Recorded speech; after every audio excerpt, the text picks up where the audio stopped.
Sud Radio, Berkov dans tous ses états.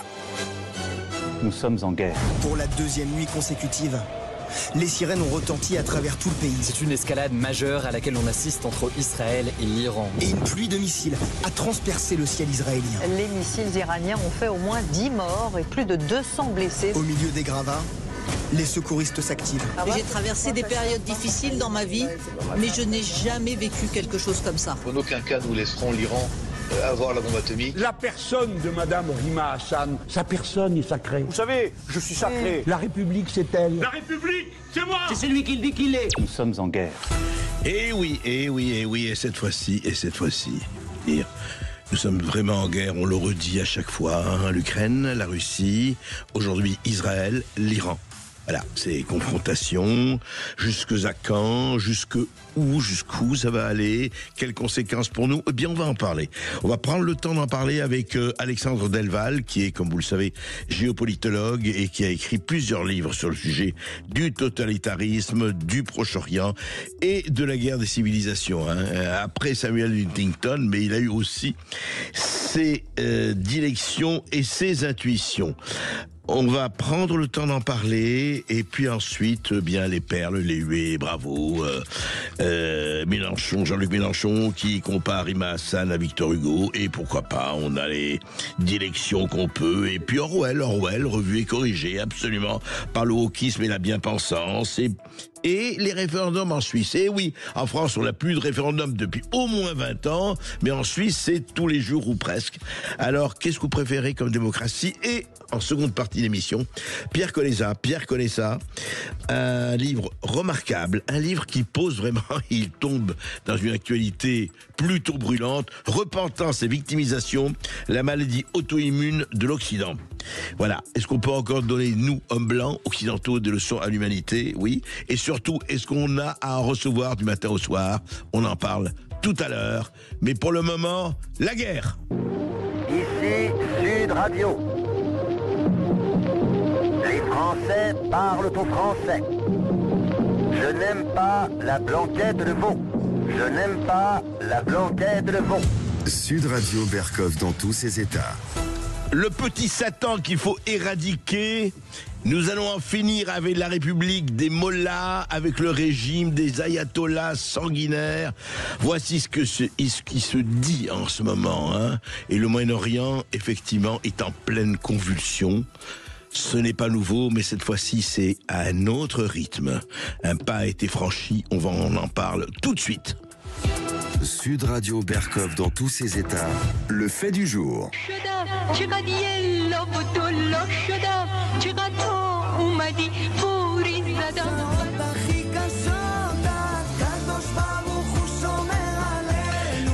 Voilà, Iranien, Farsi, Israélien, Hébreu.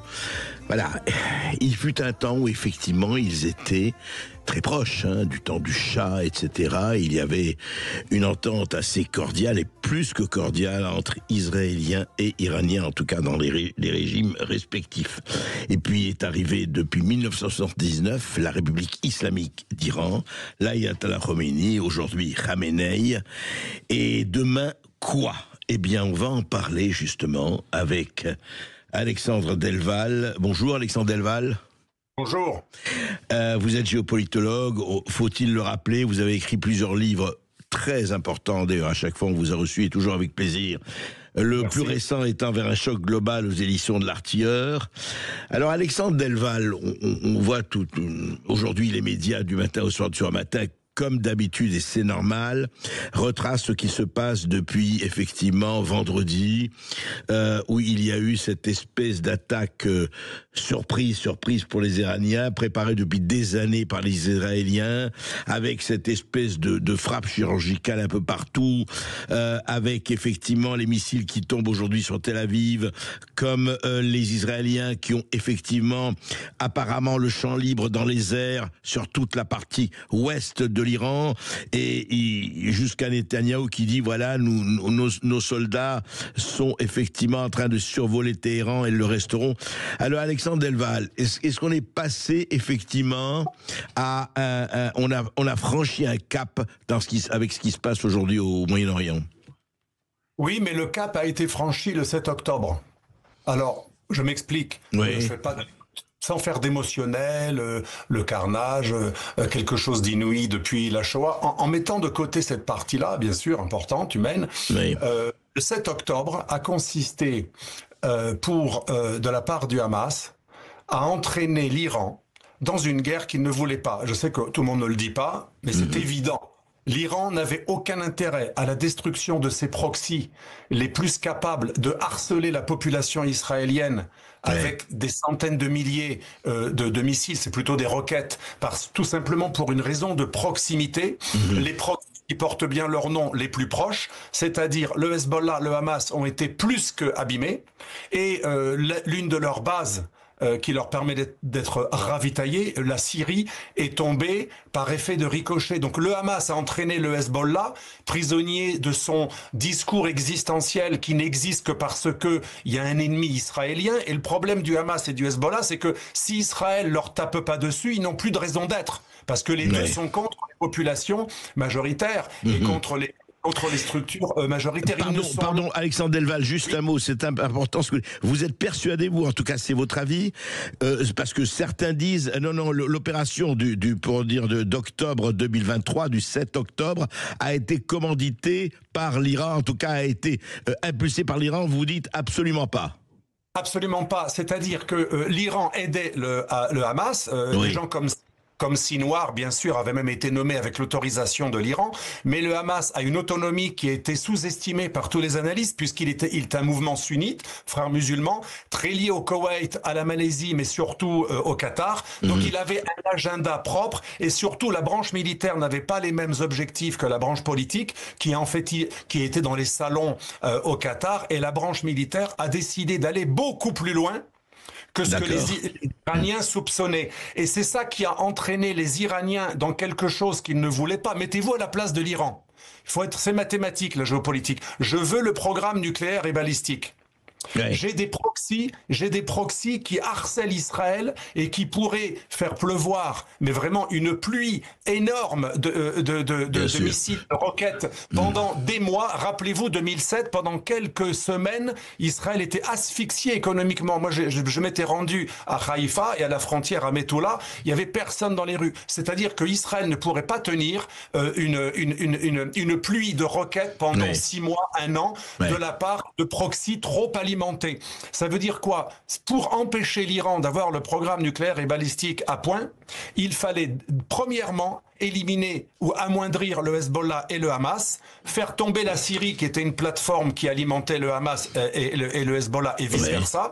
Et ensuite, il était plus facile, paradoxalement, d'attaquer ce qu'ils appellent la pieuvre ou la tête du serpent, c'est-à-dire le soi-disant commanditaire, l'Iran, qui du coup se retrouve sans ses proxys. Et l'Iran, sans ses proxys, a la moitié de sa capacité de nuisance. Il ne peut plus nuire existentiellement à Israël, puisqu'Israël est débarrassé de cette perspective qui est un cauchemar d'avoir 3 ou 4 fronts en même temps. Bien et sûr. c'est pour ça que depuis qu'Israël s'est débarrassé grâce entre guillemets, c'était horrible le 7 octobre. Je ne suis pas complotiste, je dis pas que ça a été voulu comme certains l'ont dit, parce que vous savez, en géopolitique, il y a la complexité, puis il y a les complotistes qui disent bien sûr. C'est eux qui l'ont fait. Ils l'ont pas fait, mais ils ont profité d'une énorme erreur pour justifier une destruction des 2 proxys. Et maintenant, je l'avais annoncé et j'avais aucun mérite, c'est évident, ils allaient s'en prendre à la tête du serpent une fois les proxys amoindris. C'est ce qui est en train de se passer. On est loin d'une guerre régionale. Je ne suis pas spécialement inquiet. Les capitales arabes sont autant dans les faits pro-israéliennes que les rues sont pro-Hamas. C'est inversement proportionnel, et la Jordanie aide à détruire d'ailleurs des attaques de missiles, l'Arabie Saoudite donne des informations, l'Égypte est très content qu'on se débarrasse de l'axe de la résistance chiite. Et on l'a vu, pardon Alexandre Delval, c'est intéressant, on l'a vu comment l'Égypte a accueilli ceux qui venaient, vous savez, les marcheurs sur Gaza, qui voulaient rejoindre Rafah par Gaza, ils les ont ils les ont expulsés de manière, je dois dire, assez brutal, c'est le moins que l'on puisse dire. Ah oui. Moi, je me rappelle d'un entretien avec le grand imam d'El-Azhar, la plus haute autorité sunnite, qui n'est pourtant pas un tendre, et avec le Premier ministre il y a 2 ans, et il nous avait dit « Vous êtes fous ! vous, de laisser s'exprimer, de laisser se répandre des organisations proches du Hamas, puisque les frères musulmans ont toujours été proches du Hamas. D'ailleurs, ils collectent de l'argent en Europe pour alimenter le Hamas. On ne le dit pas. Hein. Et donc, ce qui est étonnant, c'est que beaucoup de capitales arabes sont beaucoup moins pro-palestiniennes au sens pro-Hamas que l'Europe. Les capitales européennes. Oui, non, c'est assez étrange. Et alors, justement, continuons, Alexandre Delval.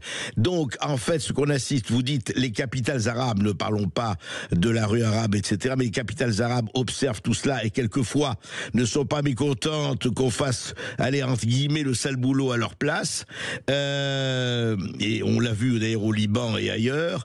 Est-ce que, à votre avis, vu ce qui se passe, je vous demande pas évidemment de faire des prédictions, mais actuellement, il y a cette guerre donc où Israël essaye de couper effectivement un certain nombre de bases logistiques, etc. Et puis évidemment les bases nucléaires et évidemment l'économie. Est-ce qu'à votre avis, la perspective, non pas d'un changement de régime, mais de quelque chose qui peut bouger en Iran est envisageable ou pas du tout? Ou c'est encore du ressort de l'utopie? Alors, justement, moi je crois en l'interactivité. Tout dépend si l'opération israélienne atteint ses buts comme prévu, qui sont de détruire le programme nucléaire et balistique et une grande partie de l'élite. Est-ce qu'ils peuvent le faire sans avoir les bombes? Est-ce qu'ils peuvent le faire sans avoir les bombes américaines, les fameuses bombes qui peuvent aller à 800 mètres sous terre? Vous savez, les bombes. Ils peuvent le faire en partie, comme on l'a vu à Natanz, dont le programme est pratiquement éradiqué. Mais quand on n'a pas les bombes les plus perfectionnées qui permettent d'aller jusqu'à 90 mètres sous terre. Oui. Et qu'on n'a que des bombes, entre guillemets, qui ne permettent de perforer que jusqu'à 12 ou 15 mètres, eh bien là, il faut en envoyer beaucoup sur la même cible. On a rarement exactement la même cible au millimètre près. Bien sûr. On peut endommager, c'est ce qui a déjà été fait. Il y a eu des radiations, donc ça a déjà été touché. Mais par exemple, à Fordo, c'est enterré beaucoup plus profondément. Donc je pense que le programme nucléaire va être retardé, il va être endommagé, mais il ne sera pas rendu impossible. Par contre, les capacités balistiques, c'est quand même très important, vont être en grande partie éliminées.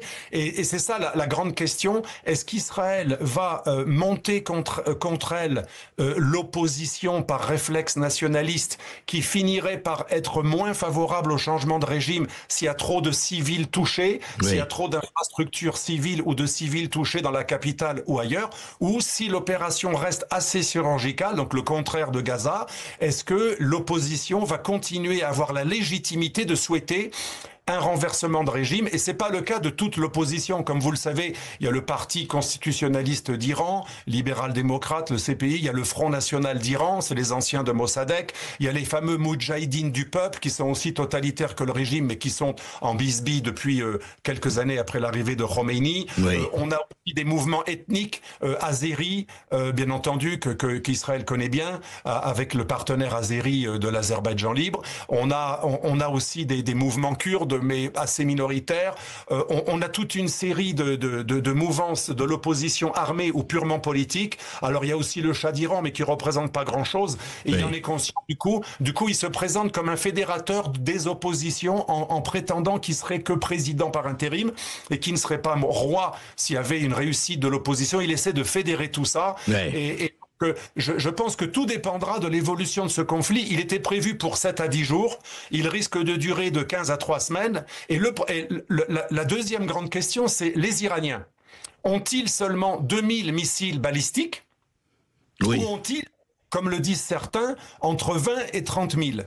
Certains experts disent qu'ils auraient 10 fois plus que ce que l'on a communément admis. Il est vrai que l'Iran a sacrifié beaucoup de secteurs de son armée au profit d'une concentration sur la fabrique industrielle de drones qu'elle a fournie aux Russes, mais aussi de missiles, y compris de missiles balistiques. Et on a été étonné de voir, il n'y a pas très longtemps, il y a ces jours-ci, que même des missiles hypersoniques sont en possession des Iraniens, on ne sait pas combien, et qui vont plus vite que les missiles hypersoniques chinois. Ça veut dire qu'ils ont acquis une vraie spécificité sur la production de missiles balistiques, parce que s'ils sont sûrs d'avoir du nucléaire, le problème c'est le vecteur. Et comme il y a 3 ou 4 couches de défense antiaérienne en Israël, et pas uniquement le dôme de fer, il y a aussi les Patriotes, il y a aussi le système THAAD, Arrow et tout ça, oui.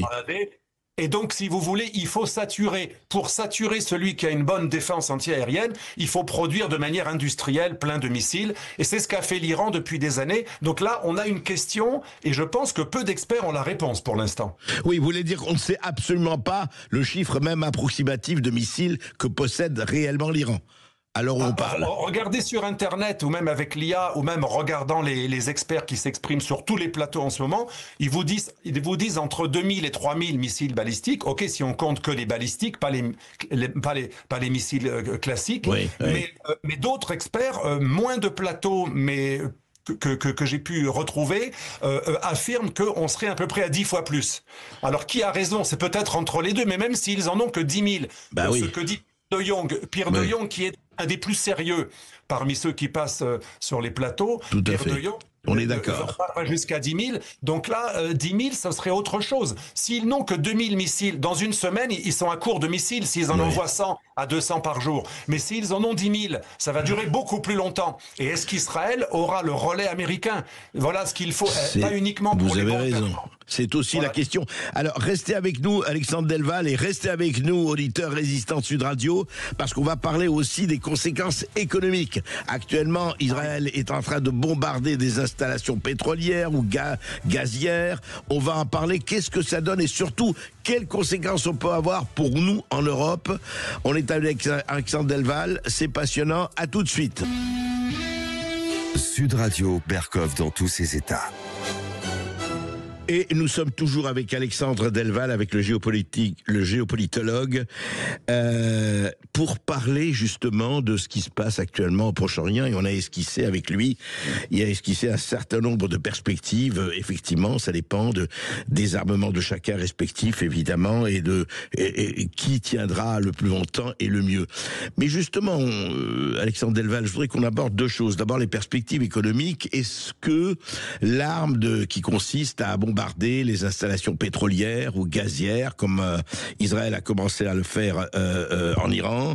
Est-ce que effectivement l'économie iranienne, elle se porte comment? Est-ce qu'elle peut être atteinte par ça? Est-ce que ça peut jouer dans la perspective de ce que nous assistons actuellement? Alors, l'Iran a menacé de bloquer le détroit d'Ormuz. Ça va être difficile puisque 70% du pétrole passe par cette zone, y compris le pétrole de beaucoup de pays du Golfe. Ensuite, la Chine, à elle seule, achète une grande partie de ce pétrole iranien. Donc la Chine a plutôt intérêt à ce que ça se calme. C'est comme pour la mer Rouge. Ce que l'on sait, c'est que le pétrole peut aller jusqu'à $100 le baril assez rapidement. Rappelez-vous, il était descendu à 55 il y a quelques jours. Les Occidentaux se félicitaient qu'on allait mettre à genoux la Russie grâce au pétrole pas cher. Oui. Parce que voilà, moi je disais, attendez, soyez très prudents. On disait pareil pendant le Covid, il y aurait plus de consommation de pétrole, fallait même plus acheter. Moi je disais, il va remonter. Et là, il est remonté déjà quelques jours plus tard. Il a pris plus de $20 et on le voit aller bientôt à $90. Oui. Donc c'est une aubaine pour la Russie. Avant même de parler de l'Union européenne, pour la Russie, c'est une aubaine parce que vous savez que les dernières propositions de sanctions européennes, c'était de faire un plafond non plus à 60 mais à $45 du pétrole pour ruiner la Russie. Oui, oui. Or, on n'a jamais réussi à appliquer le plafond parce que c'est compliqué. L'Inde et la Chine n'ont jamais respecté d'ailleurs les sanctions. Et là, le plafond, il va encore plus sauter. C'est inversement ce que on pourrait dire, parce que le prix du pétrole va augmenter. Donc le rabais russe sera toujours intéressant par rapport à un pétrole qui va être très haut. Ça veut dire quoi pour nous? Ça va être encore le renchérissement du coût de l'énergie. Ça va se traduire à la pompe tôt ou tard, parce que l'État, il va pas nous faire un cadeau en baissant les taxes qui représentent plus de 80% du prix de l'essence. De l'essence à la pompe. En gros, pour résumer, l'horreur pour l'Europe qui est déjà ruinée par la guerre en Ukraine et la fin du gazoduc, puisque le gaz liquide par bateau est 3 ou 4 fois plus cher que le gaz par gazoduc. Et deuxièmement, maintenant c'est pas le gaz, c'est le pétrole qui va flamber, alors qu'on annonçait de manière très arrogante qu'il allait être durablement bas et que pour ennuyer les Russes, ça se passe pas du tout comme beaucoup de plans, comme on le croyait, parce qu'il y a un imprévu qui est une aubaine pour Poutine, c'est cette guerre au Moyen-Orient. D'ailleurs, il se propose maintenant en honest broker et en négociateur, un peu comme Erdogan qui redore son blason pour lui. On voit que Erdogan et Poutine se proposent d'être les médiateurs et les hommes de bonne volonté. Écoutez, pourquoi pas. Mais pour revenir à l'Iran, Alexandre Delval, est-ce que l'Iran elle-même, puisque effectivement elle fournit, comme vous dites, toi qu'à la Chine, énormément de son pétrole, son gaz, est-ce qu'elle peut être touchée, je dirais, économiquement, ou en fait les Chinois vont quand même limiter les dégâts? Je parle du point de vue économique. Alors, elle peut être touchée économiquement, mais alors là, le danger, parce qu'une opération est toujours possible, mais il faut toujours voir la conséquence. Oui. Si les installations gazières et pétrolières iraniennes sont durablement touchées, voire mises hors d'état de nuire, hors service, ça peut déclencher en Iran l'option maximaliste que l'Iran ne veut pas, parce que l'Iran n'a aucun intérêt. Elle est très ennuyée par cette guerre. L'Iran ne voulait absolument pas une guerre directe à Israël avant d'avoir fait la démonstration qu'elle a une sanctuarisation par le feu atomique. Donc c'est quelque chose qui était très nuisible pour elle. D'ailleurs, les Américains et les Israéliens se sont entendus. Starkey Hutch, le gentil, le méchant, pour endormir les Iraniens, il y avait une feinte avec une proposition. C'était vraiment le good cop, bad cop. Pendant que Trump leur disait oui, on va négocier, etc. Les autres se préparaient, quoi. On n'a pas de certitude en géopolitique, bien sûr. Des scénarios, mais moi je pense que c'est quand même assez gros nous faire croire qu'ils n'étaient pas du tout d'accord, que l'un a totalement entraîné l'autre. Il y a un peu de ça, mais il y a aussi une complicité. D'ailleurs, c'est ce que j'ai dit dans mon article de Valeurs hier, ça correspond à la stratégie de Trump, la paix par la force. Et ça tombe bien, il n'a même pas besoin d'utiliser le big stick, le bâton. C'est Israël qui le fait à sa place. Et lui, il joue en parrain. Tu voyais, moi j'aurais pu te protéger. Là, je peux si tu mets pas de la bonne volonté, il y a un mec qui va te pulvériser.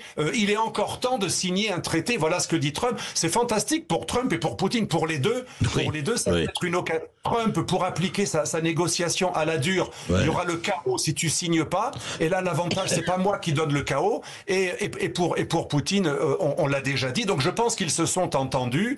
Et effectivement, si c'est le cas, si l'Iran est bombardé dans ses infrastructures stratégiques et s'il ne peut plus exporter valablement ces 2 millions de barils par jour, notamment vers la Chine, alors là, c'est ruinant, même s'il y a toujours des voies terrestres alternatives. Mais ce serait très compliqué. Et là, l'Iran pourrait aller très très loin pour envoyer, par exemple, non plus 100, mais imaginez si l'Iran envoie 600 missiles le même jour. Vous avez vu, il y en a quelques dizaines qui passent. Il y en a quelques centaines qui passent. Ça ferait des dégâts, On imagine les dégâts. Et là, ce serait quelque chose qui serait hors contrôle. C'était pas prévu dans l'opération israélienne. Et vous dites très bien, effectivement, Alexandre Delval, ce qui ressort de ce que vous dites, c'est qu'on déclenche des guerres, mais après on ne sait pas comment ça se passait. Et malheureusement, certes, le pire n'est pas toujours sûr, mais on ne peut pas l'écarter. Il peut y avoir effectivement un dérapage massif de ce point de vue-là, quoi. Il peut y avoir un dérapage massif, mais l'Iran, il y a deux théories. Certains experts qu'on ne voit pas sur les plateaux, mais que j'ai consultés, qui font que ça depuis 30 ans, affirment. Alors, certains que j'ai consultés, d'autres que j'ai vus sur des émissions aux États-Unis, notamment un grand ingénieur de la MIT, affirme que l'Iran aurait déjà 2 ou 3 bombes, qu'il faut juste les coller sur un vecteur. D'autres théories disent que ce serait exagéré, que ce serait une intox qui passerait même parfois par des experts, et qu'en fait, l'Iran serait bombardé avant qu'il puisse arriver à cela. Certains disent dans 2 semaines, mais ça fait quand même 2 ans qu'on nous dit dans 2 semaines. Ça fait 2 ans qu'on nous dit c'est imminent, donc on voit bien qu'il y a une part de bluff. On ne sait pas vraiment, mais c'est vrai que pour Israël, c'est assez existentiel, et l'objectif d'Israël n'est pas la destruction du régime. Ça, c'est un objectif qui serait annexe. C'est comme la Russie. Au début, elle veut protéger des Russes dans le Donbass. Après, ça devient autre chose, bien sûr. Et après, on change parce que c'est l'interactivité. Tu fais ça, agit en faisant ça. Donc là, les objectifs peuvent évoluer, mais pour l'instant, c'est amoindrir un programme nucléaire et balistique, mais aussi décapiter les chaînes de commandement et les chaînes de renseignement, ce qui a déjà été commencé. L'opération est assez bien réussie. Les Iraniens ne maîtrisent plus leur ciel. Le problème, ce sont ces missiles balistiques, puisqu'on ne connaît pas le nombre. Alors, juste une question pour le spécialiste que vous êtes.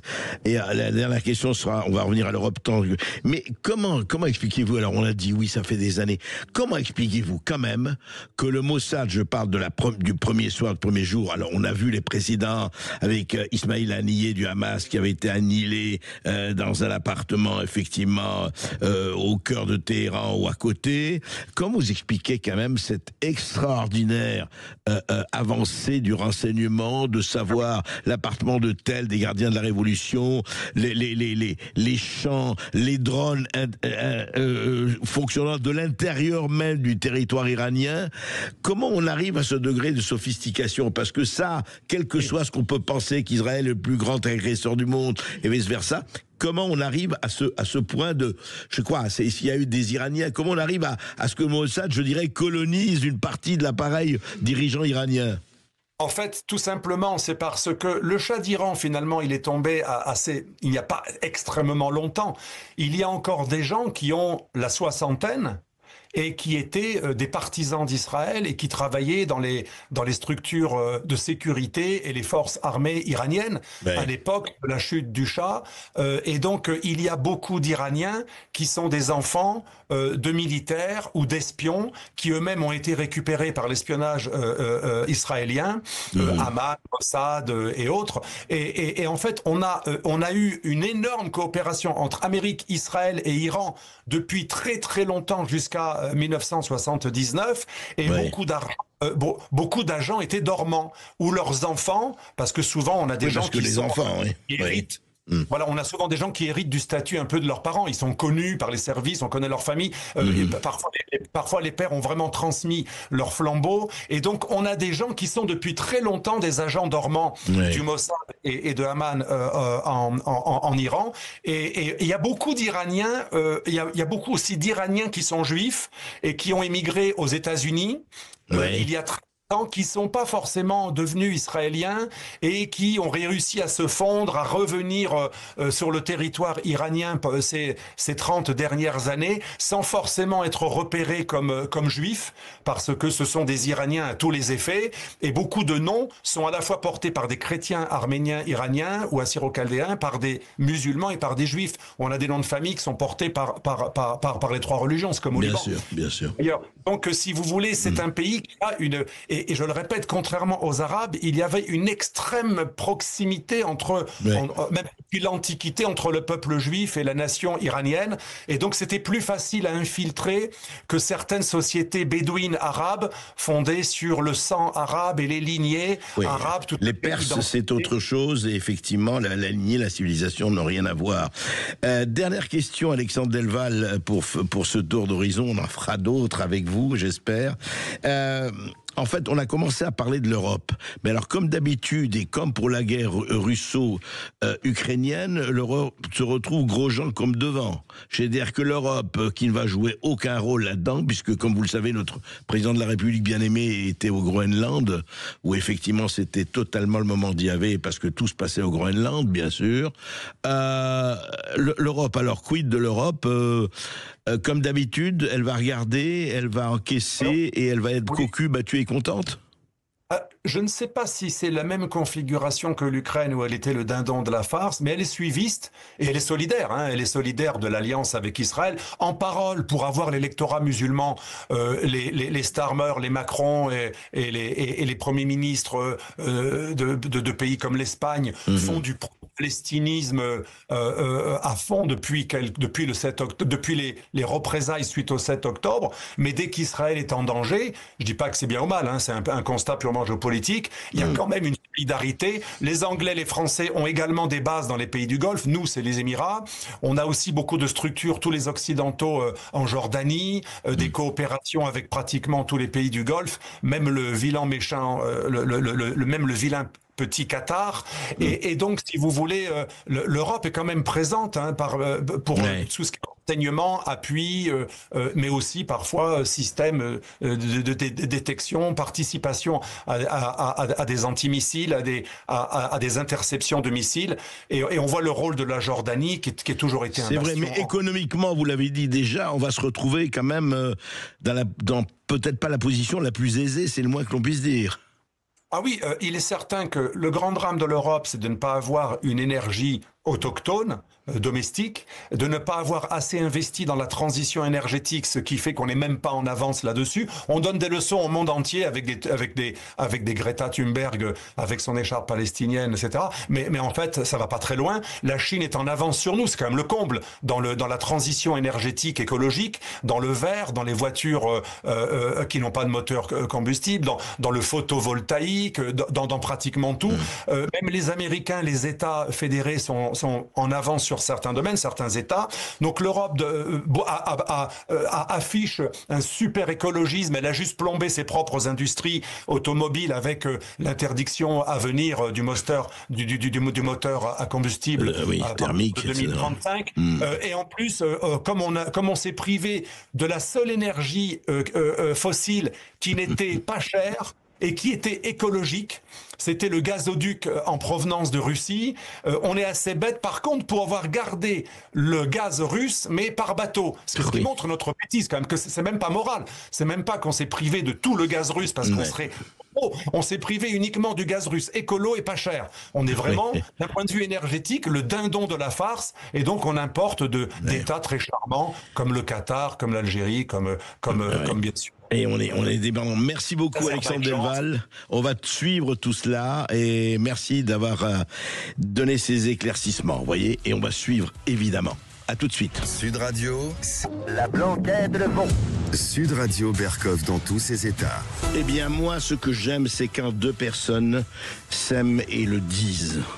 Et par exemple, il y en a beaucoup qui s'aiment, qui le disent, d'autres qui se détestent. Mais par exemple, entre Jean-Luc Mélenchon et Rima Hassan, il y a non seulement une estime, mais beaucoup plus que cela. Quoi ? Écoutez. Sud Radio Berkov dans tous ses états. Les perles du jour. Moi je n'étais rien et voilà qu'aujourd'hui je suis le gardien du sommeil de ces nuits. Je l'aime à mourir. Vous pouvez détruire tout ce qui... Francis Cabrel, sublime chanson, je l'aime à mourir. Alors je ne sais pas si c'est à mourir, mais je sais que...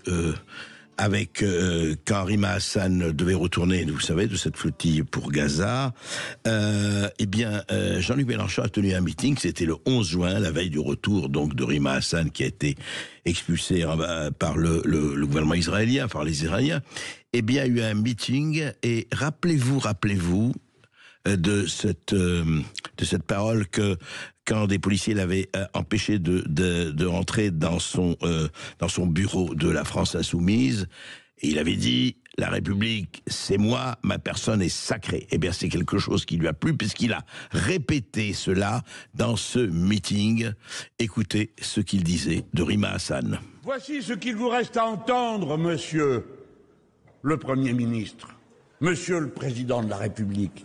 La personne de Madame Rima Hassan, parce qu'elle est députée du peuple français, sa personne est sacrée. La République, c'est elle. Pas vous, qui n'avez été élu par personne. Pas vous, qui avez convoqué des élections dont vous ne reconnaissez pas le résultat. Voilà, la République c'est elle, la République c'est moi, la République c'est elle, c'est bien. Donc elle est députée européenne, comme vous savez, Rima Hassan. Donc c'est bien l'expression, voilà, de cette espèce de sacralisation de la personne. Mais il ne s'est pas contenté de cela. Et là, ça arrive à des hauteurs quand même inusitées. Mais vous savez que on respire mieux, hein, sur les cimes. Voilà ce qu'a écrit Jean-Luc Mélenchon dans un tweet. Des milliers avec Rima et ses coéquipiers relâchés par les nervis de Netanyahou. Rima à Paris, c'est Victor Hugo de retour de Guernesey. Rima à Paris, c'est Victor Hugo de retour de Guernesey. Seule la secte médiatique peut croire qu'un tel événement peut être invisibilisé. Bon, et pourquoi pas, mais c'est intéressant. Est-ce qu'on a vraiment besoin de l'hyperbole, cher Jean-Luc Mélenchon? Pendant les 15 ans passés à Guernesey, Victor Hugo a écrit Les Misérables. Pendant les 24 heures ou à peine passées en Israël, Rima a écrit quelques tweets, et elle a mangé 3 sandwichs. Alors, Moi, je veux dire que c'est très bien, mais est-ce qu'on a vraiment besoin d'aller faire des comparaisons? Pourquoi pas ce moment-là avec Jeanne d'Arc ou plus? C'est intéressant, hein, la communication politique et l'éloquence politique. Jusqu'où peut-on aller trop loin? Bon, écoutez, l'amour, c'est comme ça. Hein. L'amour n'a pas à s'expliquer, il n'y a pas de raison. Le cœur a ses raisons, que la raison ignore. Sud Radio Berkov dans tous ses états. S'il y a quelque chose à prélever et que ça vous donne bonne conscience, mais vous n'aurez pas la liberté de penser. Liberté de penser, Florent Pagny, effectivement, liberté de penser. Alors je vais vous dire pourquoi on parle de ça, pour une raison très simple. Aux États-Unis, l'édition du 75e anniversaire du roman 1984 de George Orwell, évidemment. Vous connaissez tous, j'espère que ceux qui ne l'ont pas lu devraient se précipiter, de ce roman visionnaire de George Orwell écrit en 1948, effectivement. Lui parlait du crime de penser, pas de la liberté de penser. Eh bien, écoutez, il y a une nouvelle préface. Alors, on n'a pas encore corrigé, on n'est pas encore dans la correction woke, mais une nouvelle préface écrite par l'américain Dolan Perkins Valdez. Il s'ouvre un exercice d'introspection. Il dit, imaginez, elle dit ce que serait la lecture de 424 pour la première fois aujourd'hui. Elle s'adresse aux jeunes qui ne savent même pas qui est Orwell, qui ne savent même pas ce que c'est que le bouquin. Et elle écrit ceci. Il peut être difficile pour quelqu'un comme moi de trouver un semblant de lien dans un roman qui aborde peu les questions raciales et ethniques, soulignant l'absence totale de personnages noirs. C'est-à-dire que si j'ai bien compris, si dans un roman, dans un livre ou dans un essai, on n'aborde pas telle ou telle minorité, il y a un problème, mais on ne peut pas comprendre. Regardez où on en est, dans l'espèce de défondrement cognitif. Ah non, il faut absolument qu'il y ait le quota. Donc, même dans des œuvres qui ont été écrites il y a pratiquement 80 ans et un peu plus de 80 ans, voilà. Alors, et puis elle dit, vous savez, évidemment, vous allez rencontrer des gens misogynes et méprisables, notamment Winston Smith, alors que ce n'est pas lui, Big Brother, hein, Winston Smith.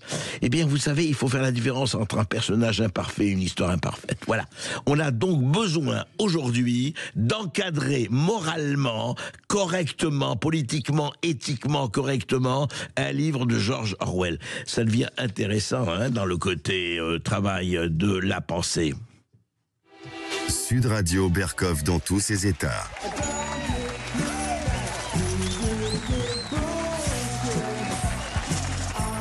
Alors voilà, c'est intéressant en Suisse, hein.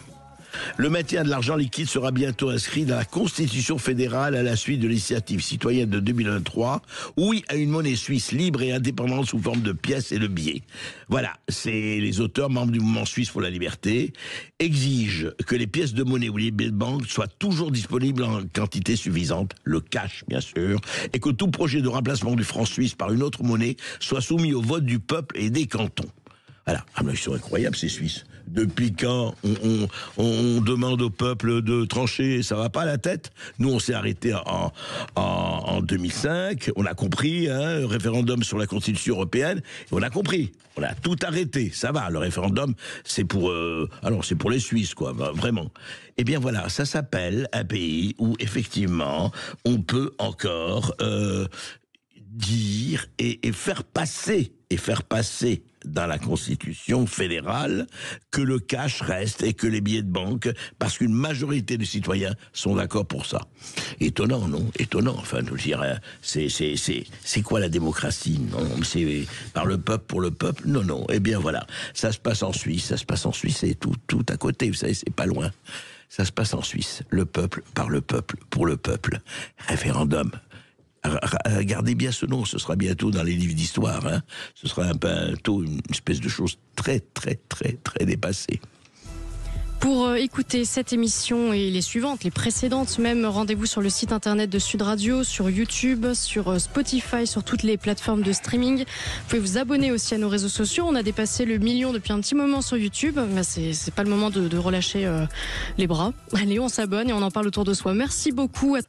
Pierre connaît ça. Vous êtes obligé de parler du Covid, là? La maladie auto-immune. Non. Pourquoi la maladie auto-immune? Parce que la maladie auto-immune, enfin telle qu'elle a été définie par les médecins, c'est que l'infection est provoquée par les agents endogènes du corps. C'est-à-dire que finalement, au lieu de les protéger, si vous voulez, ils contribuent à la diffusion. Bon. Pourquoi j'ai pris ce terme-là ? Parce que je trouve que sur le XXe siècle, les intellectuels ont largement contribué d'abord au sentiment de repentance, avec raison d'ailleurs, mais en adhérant parfois à des utopies laïques. Rappelez-vous l'entre-deux-guerres. Vous aviez ceux qui devenaient fascistes, ceux qui devenaient nazis et ceux qui devenaient communistes. Et après-guerre, évidemment, il était hors de question de critiquer l'URSS. Grande nation victorieuse, etc. Mais rappelez-vous comment on traitait un type comme Aron ou un type comme Camus. Le grand penseur, c'était Sartre. Il n'y a pas un type qui s'est plus trompé sur les questions internationales que Sartre. Mais il valait mieux avoir tort avec Sartre que raison avec Aron. Oui, c'est ça exactement. Et rappelez-vous qu'il a été communiste, stalinien, maoïste. Khmer Rouge, ça a été juste. Il n'a pas eu le temps. Mais enfin, je veux dire, quand on a ce passé-là, on n'en fait pas un héros. Mais alors justement, vous en parlez, c'est pour ça, vraiment c'est un livre que j'ai lu avec beaucoup de plaisir, parce que vous donnez aussi des faits par rapport à ça. Alors, il y a eu des livres, Les sanglots de l'homme blanc, il y a eu d'autres livres. Celui-là, ce qui est intéressant, c'est que vous mettez en balance, sans du tout les équilibrer, c'est pas le problème, de cette allez, comme on dirait, inclination, tendance, passion, de repentance, de victimisation. Vous dites, d'accord, ok, l'Occident, Dieu sait s'il est coupable d'un certain nombre de choses, mais les autres aussi, il n'y a pas que l'homme blanc. Oui, c'est-à-dire que, si vous voulez, j'ai essayé de composer ce livre en deux parties, c'est-à-dire effectivement le bilan de l'homme blanc, il ne faut pas le discuter. Rappelez-vous quand même qu'entre l'homme blanc triomphant du début du XXe, qui va commencer par faire la guerre de 14, 20 millions de morts, puis ensuite il va y avoir cette crise de conscience, puis la Deuxième Guerre mondiale, 50 millions de morts, et puis immédiatement après les guerres de décolonisation, rappelez-vous que pendant le procès de Nuremberg, il y a les émeutes de Sétif et le bombardement d'Haiphong, c'est-à-dire qu'on est dans notre bonne conscience, nous ce sont nos colonies, et donc il faut reprendre nos colonies. Et donc après ces guerres de décolonisation, qui vont quand même durer jusqu'à 1962, jusqu'à la fin de la guerre d'Algérie, vous avez donc quelque chose qui a de quoi dresser un bilan, disons, de responsabilité de l'Occident. Bon. Mais ce qui m'a intéressé, alors évidemment, dans le paysage, il y a la Shoah. C'est-à-dire qu'on a pour la première fois procédé à une espèce d'extermination systématique d'une population. Et donc, en fonction de ce qu'elle était intrinsèquement, essentiellement. Absolument. Ouais. Et alors en plus, si vous voulez, l'horreur est telle qu'on décide pour la première fois de réparer le tort fait à des victimes de guerre. Rappelez-vous qu'avant, les victimes des guerres, c'était du collatéral. Il n'y a jamais eu, par exemple, de politique de reconstruction pour les victimes de la guerre de 14, ou les gens qui avaient vu leur maison détruite, etc. Là, pour la première fois, on reconnaît que des victimes ont droit à une réparation. Ça va être la création d'un État. Vous connaissez la suite, la création d'Israël, etc. Mais la création de cet État crée ses propres victimes, puisque les Palestiniens qui n'avaient rien à voir avec la Shoah se retrouvent dans la situation de victimes. Mais personne ne pouvait prendre en compte le fait que le tort fait aux Palestiniens était causé par la réparation d'Israël. Or, pourtant, on était dans un processus identique. Pardon. Et donc, à cause de cette repentance acceptée, l'idée de finalement se manifester comme victime rencontrer un écho formidable. Alors, évidemment avec les intellectuels qui, la plupart du temps, contribuaient à amplifier, si vous voulez, ce sentiment de victimisation et donc la repentance exigible de l'Occident. Pardon, Pierre Connaissal, justement. Mais ce qui est intéressant, parce que vous en parlez, qu'est-ce qui fait quand même que, et moi ça m'a... Qu'est-ce qui fait que les intellectuels, pas tous quand même complètement imbéciles ou lobotomisés, vous parlez de Badiou, on parle de Sartre, on pourrait en citer des dizaines, ont accepté, alors on peut parler de Mao, de Pol Pot, puis de beaucoup d'autres, ont accepté, intellectuels de gauche, parisiens, tranquilles, bien chez eux, bien au chaud, ont accepté de dire Mao Tse-tung, la révolution culturelle, formidable, des millions de morts, Pol Pot, très bien, le tiers de la population cambodgienne éradiquée. Qu'est-ce qui fait que ça, c'est quoi ? En fait, ma question, c'est jusqu'où peut aller cette repentance dans ce masochisme autodestructeur, quand même ? Pour répondre à la première partie de votre question, ça m'a aussi beaucoup fasciné. C'est-à-dire, comment est-ce qu'on pouvait accepter jusqu'au bout, par exemple, les exemples que vous avez cités. Et alors, à mon avis, il y avait deux choses. Il y a d'abord l'emprise du marxisme. C'est-à-dire, le marxisme est une logique qui donc vous promet le bonheur absolu, et finalement, la fin justifie les moyens. C'est-à-dire qu'effectivement, il y aura des morts, mais que de toute façon, à la fin, c'est la réalisation de l'optimum, l'égalité absolue, etc. Le paradis sur Terre mérite quelques sacrifices. Exactement. Et donc, rappelez-vous que même à l'époque de Staline, on va effectivement excuser, on va essayer de ne pas voir, etc. La deuxième chose, c'est qu'effectivement, la Terre est plate et que le lieu de pouvoir est Paris et surtout le 5e, 6e et 7e arrondissement. C'est-à-dire que peu de gens allaient sur place voir. Et évidemment, quand ils y allaient, vous savez, les compagnons de route, ils étaient en général très bien acceptés. Certes. Ils étaient choyés. Donc, ils n'allaient pas... Très bien traités, on les amenait où il fallait. Oui, les villages Potemkin, quoi. Des villages Potemkin, exactement. Et puis, en plus, avec tout ce qu'on peut faire avec un intellectuel, si on lui passe la main dans le dos, si on fait traduire ses bouquins, etc. Donc, il y avait une espèce de lâcheté intellectuelle qui est étonnante. Et encore, je reviens encore une fois sur le cas de Aron. Aron était diabolisé. D'ailleurs, il écrivait dans le Figaro. Alors, vous vous rendez compte de la faute que ça pouvait représenter. Et il a fallu des années pour qu'à la fin, on reconnaisse que c'était Aron qui avait raison. Donc, c'est quand même gênant de penser que ce sont les organismes endogènes de notre société qui ont créé la maladie. Oui, alors justement, mais pour pousser là-dessus, parce que c'est quand même le fond de la chose, c'est quoi? C'est estimer que, vous vous rappelez cette phrase de Sartre dans la préface à Fanon, vous la citez d'ailleurs, tuer un Européen, c'est libérer 2 personnes, l'Européen il est mort, donc bon, et l'autre, on libère le colonisé. Mais arrivé à ce stade, moi je veux bien, et Dieu sait si on va pas faire l'éloge de la colonisation et dire à dire, mais c'est quoi? Vous dites le marxisme, mais est-ce qu'il n'y a pas autre chose? Est-ce qu'il n'y a pas le repentir chrétien ou judéo-chrétien? Je ne sais pas. Est-ce que ça joue? Il a mis du temps à s'exprimer quand même. Hein. Ouais. Il a mis du temps à s'exprimer. Je veux dire, le chaînage qui fait qu'alors qu'on juge les dignitaires nazis et les dignitaires japonais, on reprend la recolonisation, on va bombarder, rappelez-vous, les émeutes de Sétif, je crois que ça fait 3000 morts, et le bombardement d'Haïphong, ça fait 6000 morts. Et on est en plein procès de Nuremberg. Donc nous ne ferons jamais nous-mêmes le procès de nos propres horreurs. Rappelez-vous, la torture, le déplacement de population, les bombardements de populations civiles, etc. Parce qu'encore une fois, on est dans la situation où de toute façon, la légitimité a mis beaucoup de temps à se trouver critiquée. C'est parce qu'on prend le contingent en Algérie que commence la crise. La guerre d'Indochine, il n'y a pas de crise en France pour ça. Oh, il y avait des dockers qui refusaient d'embarquer des trucs, mais il n'y a pas de crise dans la société française. Ouais. Alors justement, de ce point de vue-là, quand même, vous dites ça, c'est vrai. Mais enfin, on peut vous répondre, mais c'est un débat. Mais je crois, ils peuvent. Enfin, je me fais l'avocat non pas des diables, mais des autres. Il dit oui, mais attendez, pour détruire l'Allemagne, il fallait bombarder Dresde. C'était terrible. Il y a eu des tas de civils. Mais est-ce qu'il fallait ne pas le faire? Enfin, quand on est dans la guerre, voilà. Je veux dire, où on peut s'arrêter là? C'est comme Hiroshima et Nagasaki. Ouais. Pas question de justifier Hiroshima et Nagasaki, mais est-ce qu'il fallait que ça soit, pour poser la question brutalement, chez Churchill ou chez Roosevelt ou chez Hitler? Grosse question. Si vous voulez, la guerre a ses règles. Hein. C'est-à-dire qu'en général, ça vise à finir la guerre. Ça n'est plus les guerres napoléoniennes. On ne fait pas une bataille. Si on l'a gagnée, c'est fini, on signe la paix. Non, on est dans des guerres avec la guerre de 14 qui commencent à être des guerres d'effectifs, de massacres de population, etc., etc. Et donc, après ça, évidemment, quand on est à la Seconde Guerre mondiale, on est là dans une politique où le technologique va primer dans le conflit, et donc vous aurez les bombardements sur les villes, etc. Rappelez-vous que la guerre de 14, à Paris, ça vivait bien. C'était uniquement la ligne de front qui était marquée. Pendant la Seconde Guerre mondiale, par contre, le front est partout, et donc vous allez avoir ces bombardements systématiques, y compris de Dresde, etc. Rappelez-vous que à la fin de la guerre, les Américains ont cherché à comprendre pourquoi les Allemands, malgré tous ces bombardements de villes, avaient finalement résisté jusqu'au bout. Et en fait, ils ont mandaté des sociologues qui sont allés interviewer les populations allemandes et ils sont arrivés à une conclusion qui paraît d'un bon sens absolu, c'est qu'ils disaient, mais vous savez, quand on est sous les bombardements, on se solidarise avec celui qui vous défend, pas avec celui qui vous bombarde. C'est idiot, mais c'est à peu près les contradictions de la guerre.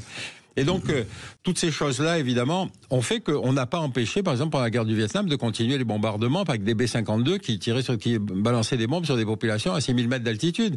Donc, vous voyez, on n'a pas complètement sorti du fait qu'on croit que la supériorité technologique suffit à gagner une guerre. Voilà. Oui, ce qui n'a pas été le cas. Et Dieu sait si les Vietnamiens l'ont montré. Et alors, pour revenir à justement cette concurrence victimaire extraordinaire, d'ailleurs qu'on vit toujours aussi, chacun se victimise à sa manière d'une certaine... Et c'est ce que vous racontez dans votre livre. Encore une fois, je voudrais revenir sur cette espèce d'opium des intellectuels. C'était un titre de Raymond Aron, ça. Et cet opium-là consiste à dire quoi? Je me donne bonne conscience, moi je suis là, moi je ne risque rien, mais je me donne bonne conscience en choisissant les bonnes victimes ou les mauvaises victimes, les bons bourreaux, les mauvais bourreaux. Est-ce que quelque part c'est ça? Oui, effectivement, c'est se placer en position de puissance morale. Et effectivement, en disant je connais les victimes, etc. La différence entre ces intellectuels-là, et je reviendrai sur le sujet, et les intellectuels de l'entre-deux-guerres, c'est que les intellectuels de l'entre-deux-guerres participaient aux guerres. Il y a des gens qui sont partis à la guerre d'Espagne. Régis Debray est parti en Amérique latine, etc. Ça, là, aujourd'hui, les intellectuels ne partent plus faire la guerre. Hein. Ils font la guerre d'ici. Et après la disparition de l'URSS, donc quand tout à coup la matrice de la bipolarité s'effondre et que le marxisme disparaît comme idéologie, puisque le navire amiral a sombré aussi, vous avez à ce moment-là sur les plateaux télé ce que j'ai appelé le complexe militaro-intellectuel. C'est-à-dire que vous voyez bien sur toutes les chaînes d'infos, vous savez, le basculement se fait au moment de la guerre du Golfe. Pourquoi ? Parce que guerre annoncée, on avait donné 6 mois à Saddam Hussein pour se retirer, 35 pays, d'une coalition de 35 pays pour battre la 4e armée du monde qui sortait d'une guerre... Bon. Ça dure 120 heures. Il y a tromperie sur la marchandise. Je veux dire, quand vous dites qu'on est capable de réduire... J'ai jamais su qui était la 3e guerre, hein, la 3e puissance mondiale, mais enfin, c'est pas grave. Donc, si vous voulez, après ça, les Occidentaux se sont installés dans une espèce d'hubris guerrière, en se disant, si on envoie du militaire, on va faire cesser les guerres. Sans se poser la question de la raison de la crise ou de la guerre, si vous voulez. Et rappelez-vous, à Sarajevo, on envoie des casques bleus français et anglais, les pauvres types se font flinguer. Parce qu'on ne s'était pas demandé pourquoi, ni comment, etc. Et donc, cette espèce de bonne conscience s'écroule évidemment au moment du 11 septembre. Parce que là, à ce moment-là, on avait fait quand même déjà une quinzaine d'interventions militaires. À chaque fois, d'ailleurs, ça s'était mal passé, ça s'était mal terminé. Mais le 11 septembre, tout à coup, c'est le traumatisme, puisque les Américains qui n'avaient jamais connu la guerre sur leur territoire, tout à coup se retrouvent en mondiovision avec la destruction des tours, avec un type qui connaissait très bien, qui s'appelait Ben Laden, etc. Et à ce moment-là, vous avez la réaction d'un organisme démocratique qui décide qu'il faut une guerre. Rappelez-vous, George Bush, en janvier 2002, fait une guerre dans laquelle il annonce que l'axe du mal, c'est l'Iran, l'Irak et la Corée du Nord. Vous voyez la tête des Nord-Coréens quand ils ont appris qu'ils étaient l'axe du mal. Donc on est sur quelque chose qui est totalement artificiel. On peut s'occuper d'une crise ou d'une autre, ou on l'a négligée, peu importe, puisqu'il n'y a plus l'URSS derrière. Par exemple, la crise la plus grave aujourd'hui, c'est celle de la crise du Congo. Mais personne n'a envie d'envoyer des troupes au Congo. Donc vous voyez comment cette... Regardez au Soudan, il y a un génocide au Soudan, personne n'en parle. Ah bah oui, bien sûr, le Soudan, mais oui, en même temps. Personne n'a envie, effectivement, d'envoyer des troupes se faire tuer au Soudan. Donc on est dans une situation où, si vous voulez, sur le plateau télé, on interpelle le politique avec un argumentaire qui consiste à dire on ne peut pas ne pas, la double négation suffisant de preuves. Et donc, après ça, le politique va choisir ou pas d'envoyer ou d'envoyer pas. Mais on est en bout de course, hein, c'est fini. On ne peut plus continuer à faire semblant d'envoyer des troupes. Nous-mêmes sommes en train de refouler d'Afrique. C'est-à-dire que la France-Afrique est en crise. Et donc, vous voyez, pour le Mali, on finit par se retirer parce qu'on a des salafistes là-bas aussi. Donc, on est dans un basculement stratégique. Et encore une fois, cette espèce de surcapacité de ce complexe militaro-intellectuel où vous allez avoir des intellectuels médiatiques, vous allez avoir des humanitaires, vous allez avoir des intellectuels, vous allez avoir tous ces gens-là, si vous voulez, qui vont venir expliquer d'ici pourquoi il faut envoyer des troupes. Voilà. Et ce qu'il faut faire, oui. Et ce qu'il faut faire. Et c'est le camp du bien. On va continuer d'en parler avec Pierre Conessard. 0826 300 300 pour ceux qui veulent intervenir, et n'hésitez pas à le faire parce qu'il y a beaucoup de choses à dire, et évidemment ce qui se passe en ce moment, que ce soit Russie, Ukraine ou Iran, Israël, donne beaucoup d'eau à notre moulin. À tout de suite. Sud Radio. Sud Radio. Parlons vrai. Parlons vrai. Sud Radio. Parlons vrai. Sud Radio, Berkov dans tous ses états. L'homme blanc peut-il encore donner des leçons d'humanité à la terre entière et en recevoir, parce qu'il en reçoit aussi, Pierre connaît ça, Repentance et victimisation, la maladie auto-immune de l'Occident, qui vient de paraître aux éditions de l'Aube. Effectivement, on parlait de ça, on parlait de ces paradoxes assez incroyables, on parlait aussi hors antenne, parce que quand vous parliez justement, je me rappelle aussi quelque chose qui est très intéressant, juste avant l'effondrement de l'URSS, juste avant le 11 septembre 2001, en 1999, il y a eu, hors ONU, etc., l'OTAN qui attaque la Serbie. Ouais. En plein, et puis ça crée pour le Kosovo et compagnie. Là aussi, pendant 99 jours de bombardement, aucun problème, C'est-à-dire qu'on a l'impression que chacun, ça continue sans aucune règle, et après, ça se donne les habits du bien et de la morale. Alors, il vaut mieux l'avoir un peu en stock avant, quand même. Vous voyez ce que je veux dire ? Ouais. Avec le cas de la Serbie que vous citiez, effectivement, il y avait eu ce siège de Sarajevo, mais simplement l'illusion qu'on en avait, c'est qu'on pensait que l'envoi de casques bleus français et anglais allait suffire à calmer tout le monde, puisqu'on était dans la sortie de la guerre du Golfe. Ouais. En fait, on a perdu, je crois, une quarantaine de types, victimes de snipers serbes, et donc on était quand même dans une situation où on ne mesurait pas non seulement la capacité militaire de l'autre, mais le propre poids de nos argumentaires, si vous voulez. Et donc, moi, j'en avais parlé avec Védrine, et il me disait, mais Mitterrand a très longtemps hésité, parce qu'on lui a reproché de ne pas être intervenu plus tôt. Ouais. Mitterrand s'était longtemps interrogé pour savoir s'il fallait préserver le modèle titiste, qui avait quand même assuré 40 ans de paix, ou laisser l'éclatement se faire. Bon, finalement, après, les événements ont dicté la suite. Mais il était légitimement en droit de s'interroger. Or, après ça, on connaît la suite. Alors, il y en a une crise que j'aime beaucoup citer aussi, qui est la Somalie. Ah oui. La Somalie, rappelez-vous, court dans les médias l'idée qu'en Somalie, il y a une famine et qu'il y a des chefs de guerre qui pillent les convois humanitaires. Bon. Moi, j'en parle avec Broman, et il me dit, mais écoute, j'ai appelé mes équipes... Broman, Médecins sans frontières. Oui, pardon, patron de Médecins sans frontières, qui dit, j'ai appelé mes équipes sur place, ils me disent que les types qui attaquent les convois ne sont pas des voleurs, ils ne revendent pas, ils distribuent dans leur clan. Ça veut dire qu'il n'y en a pas assez. Donc si on augmente la quantité, on devrait réduire la conflictualité. Et en fait, pendant qu'il est en train de plaider ça, vous avez Kouchner, ancien humanitaire, devenu ministre, qui décide la guerre. Vous voyez ce que je veux dire ? Et après, cette guerre est tellement ridicule que quand les Américains voient un grand spectacle comme à Hollywood, il faut attaquer le port de Mogadiscio, parce que là, il faut amener de l'aide en quantité, il attaque sur une ville tenue par un chef de guerre qui s'appelait Haïdid. Le type l'attendait de pied ferme, il abat 2 hélicoptères, 20 djihadistes tués. Les Américains ont quitté Mogadiscio sans même nous en informer. Donc, vous voyez comment cette futilité de l'accroche à la conflictualité, qui évidemment s'est révélée dans beaucoup de crises secondaires. C'est-à-dire, en fait, mais si on, en lisant ce que vous écrivez, on se dit, au fond, on habille tout ça de très beaux sentiments, que ce soit culpabilité, victimation, mais c'est le cynisme et le rapport de force qui jouent de façon absolue, quoi. Franchement. Oui. Ou pas. Oui. Simplement, effectivement, comme il n'y a plus d'ennemis structurés en face, comme il n'y a pas d'ennemis planétaires, si vous voulez, en face. Oui, il n'y a plus la guerre froide, il n'y a plus Amérique, URSS, etc. Voilà. Et donc, si vous voulez, il y a environ 400 crises à la surface de la planète, ça permet de faire son marché.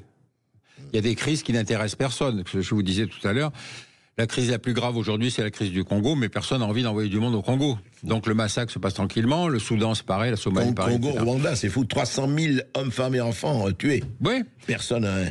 Alors le cas du Rwanda était assez intéressant parce que j'étais à l'époque à la délégation aux affaires stratégiques et avant en 93 j'ai écrit un papier en disant que j'ai appelé poliment plaidoyer pour un réexamen de la politique française au Rwanda parce que je me disais je comprends pas ce qu'on fait au Rwanda, c'est une chiure de mouche à côté du Congo, bref.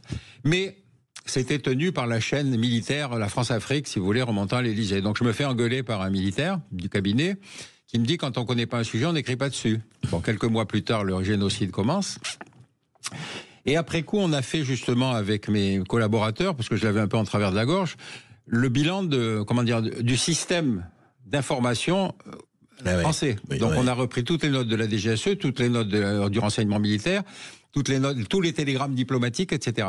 Et vous vous apercevez que très peu ont alerté. Pourquoi ? Parce qu'ils avaient très peur que dans cette chaîne de la France-Afrique, on leur dise « mais attendez, occupez-vous de ce qui vous regarde ». Donc tous les télégrammes diplomatiques, quand ils écrivaient la vie politique à Kigali comme si c'était le 5e arrondissement. Alors qu'il y avait une espèce de propagande de Habyarimana qui qualifiait les Tutsis de rats, de chiens. Bon, imaginez qu'un type qui était en Allemagne dans les années 30 n'ait pas vu que le nazisme était antisémite.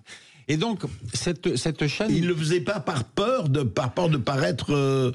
c'est quoi ? C'est la peur ? C'est l'opportunisme ? C'est quoi ? Que ces gens-là, dont le métier, dont le job est d'informer, ne le font pas. Si vous voulez, chacun a sa logique. Bon, d'abord, que les diplomates soient des diplomates, je ne vais pas leur reprocher. Disons qu'ils sont prudents. Bon. Ouais. Deuxième chose, la direction du renseignement militaire, ce qui l'intéressait, c'était la conflictualité qui continue à exister à la frontière. Donc, ils avaient du renseignement militaire. Que la DGSE n'est pas informée, je ne sais pas pourquoi, mais enfin, j'ai rien trouvé, si vous voulez, d'alerte. J'ai pu trouver une note de la DGSE qui effectivement alertait. Mais vous voyez cet audit, quand on arrive finalement à cette situation effroyable du massacre à la machette, ça c'est un aspect qu'on a complètement raté. Alors, après, ce qui est intéressant aussi, c'est que quand on va monter l'opération turquoise, pour essayer de séparer les belligérants, les Américains disent, nous, l'Afrique, c'est fini. Il n'y a pas un noir qui mérite qu'on tue un djihadiste. On va aller dans l'opération turquoise, vous connaissez la suite, et donc finalement, on va à la fin réussir, enfin en tout cas, Kagame va l'emporter. Pour les auditeurs, pardon, ce qu'était l'opération turquoise, alors l'opération turquoise, c'est une opération que monte la France justement parce qu'elle dit mais on peut pas laisser le génocide. Les Français s'étaient retirés, il n'y avait pas de soldats français au moment du génocide. Donc on dit mais il faut y aller, il faut empêcher le massacre. D'accord. Donc on va monter une opération où quelques États européens pour l'essentiel vont venir, mais enfin, en gros, le match est déjà fini, quoi. Ouais. Et si vous voulez, ce qui est intéressant, c'est que dans le débat politique français, les gens n'ont pas cherché à savoir qu'est-ce qui s'était effectivement passé. Ils ont surtout instruit le procès de la France. Ouais. Vous voyez, c'est pas je vais prendre tous les éléments du dossier pour comprendre. Ce qu'on a fait nous avec mes collaborateurs, c'était évidemment le bilan, l'audit du système d'information publique. Bien sûr. Et il y a énormément de crises où malheureusement c'est comme ça. Et justement, on va continuer à parler. Et aujourd'hui, effectivement, à l'heure où il y a parce qu'on parle aujourd'hui effectivement d'Iran-Israël, mais il y a, combien on peut dire, 200 conflits à la surface de la Terre au moins. Un peu plus, 400, mais avec des violences évidemment très différentes, oui. Non, il y a le choix, hein, on peut faire ce qu'on veut. On peut faire ce qu'on veut. Et prendre son marché, enfin je dis ça, c'est assez terrifiant parce que c'est pas une question de cynisme, c'est une question justement de rapport de force, d'idéologie. On va continuer d'en parler, 0826 300 300 avec Pierre Conessa, et on va parler aussi de cette espèce de, moi je dirais, de victimisation, d'indignation, de repentance à géométrie variable. Parlons des 2 poids 2 mesures parce que je crois qu'elle est un peu partout, elle est très présente. Sud Radio, Berkov dans tous ses états. Et nous sommes toujours avec Pierre Conessa, repentance et victimisation, la maladie auto-immune de l'Occident. Je crois que nous avons un auditeur. Non, je pensais qu'il y avait. Alors, justement, je voudrais qu'on continue. Alors, justement, dans votre livre, Pierre Conessa, vous dites, attendez, il y a ce qu'on appelle, voilà, effectivement, l'Occident. Mais il y a quand même peut-être, on pourrait regarder aussi, balayer peut-être, non pas devant notre porte, on le fait et c'est très bien, mais ce qui se passe chez les autres, c'est-à-dire qu'il y a autant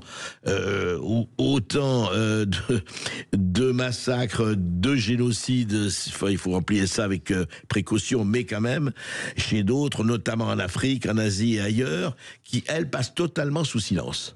Ah oui, absolument. Revenons sur l'affaire du Rwanda, par exemple. C'est un massacre intra-africain. Mais il n'y a pas de bilan critique africain. C'est-à-dire, c'est beaucoup plus simple de prendre la responsabilité à la colonisation, même si elle n'avait plus aucun rapport, hein, puisque ça avait été une colonie belge qui avait été cédée à la France, mais pas formellement, mais disons c'était dans l'ère de la France-Afrique, quoi. Et donc on a aujourd'hui des génocides, comme vous citiez le Soudan, si vous voulez, ou une massacre collectif dans lesquels on n'a aucune responsabilité. Mais il reste que... Alors il y a un exemple que j'aime beaucoup, si vous voulez, c'est celui de l'Algérie. Parce que l'Algérie, vous vous souvenez, 62, il y avait les lignes frontières qui avaient été bloquées, vous vous souvenez, et puis l'armée française avait quasiment exterminé la résistance intérieure. Mais 62, quand on signe la paix, c'est la résistance extérieure qui rentre à Alger, qui s'installe. Bon, c'est évidemment, ils ont tout intérêt à survaloriser une guerre qu'ils n'ont pas faite, puisqu'ils ne l'avaient pas faite, justement. Et donc, ils vont s'installer, et les militaires algériens vont capter le pouvoir jusqu'aux affaires, si vous voulez, d'islamisation et de guerre civile. Donc, ils cultivent un discours anti-français. Ils vont former tous leurs enfants à l'idée de la guerre de libération, que la France, le malheur, etc. Et ces enfants n'ont comme seule solution que de venir chercher du boulot en France. Vous voyez bien que ça pose quand même quelques problèmes, mais jamais les Algériens reconnaîtront qu'ils sont au moins eux-mêmes responsables, parce que les 10 années de guerre religieuse en Algérie n'ont rien à voir avec la France. C'est parce qu'ils avaient voulu réislamiser, comme ils n'avaient pas d'imam, ils les faisaient venir d'Arabie Saoudite. Vous voyez le service qui se rendait à eux-mêmes. Et donc, personne ils n'ont fait aucune analyse de ces 10 ans où il y a eu 300 000 personnes massacrées. Non, parce que si vous voulez, à la fin, la politique de réconciliation nationale, c'était on arrête tout. Bon, on a dit ça a laissé des cicatrices énormes, c'est évident. Mais encore une fois, avec quelque chose qui était une économie ruinée par la guerre, une suprématie des militaires qui n'ont toujours pas quitté le pouvoir, et donc on est dans ces situations fascinantes. Rappelez-vous quand même qu'ils ont sorti cette espèce de fantoche qui était Bouteflika, qui avait de la peine à aller jusqu'à l'urne, mais simplement pour dire nous avons un ancien combattant civil. Enfin, vous voyez, il fallait prendre les Algériens pour des imbéciles quand même à ce point-là.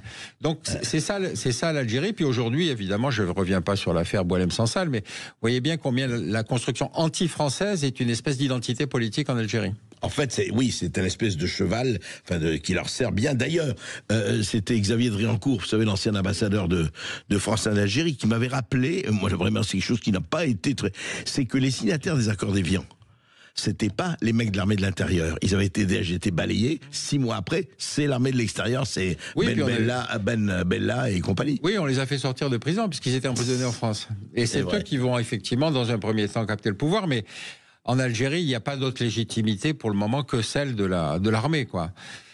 Et donc les pauvres Algériens, ils sont obligés effectivement, il y a captation de la rente pétrolière, et donc comme beaucoup de pays pétroliers, il n'y a pas de boulot sur place, donc les types ne peuvent venir que chez l'ancien ennemi qui est quand même la France, voilà. Bon.